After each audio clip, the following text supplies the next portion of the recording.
तर मित्रांनो, सध्या आपल्याला कापसामध्ये पातीगळीची समस्या दिसून येते. तर ही पातीगळ कशामुळे होते, की आपण बघू शकतो की सध्या ढगाळ वातावरण आहे आणि थोडंसं कंटिन्यू अधूनमधून पाऊस चालू आहे. अशा वातावरणामुळे काय झालेलं आहे, की झाडामध्ये अन्नद्रव्य तयार करण्याची जी क्षमता आहे ती कमी होऊन जाते आणि साहजिकच सध्याच्या कंडिशनमध्ये झाडाला पाते आणि बोंड लागतायत.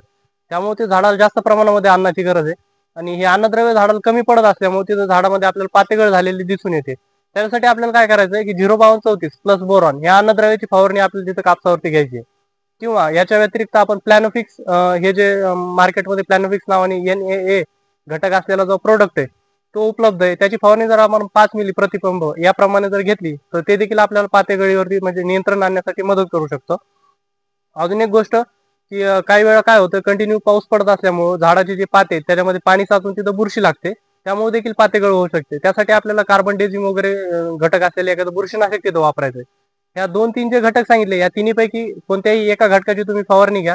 तिथं आपल्याला पातेगळीवरती म्हणजे जसं प्रॉब्लेम असेल त्याप्रमाणे फवारणी घ्या. पातेगळीवरती नक्कीच नियंत्रण मिळून जाईल.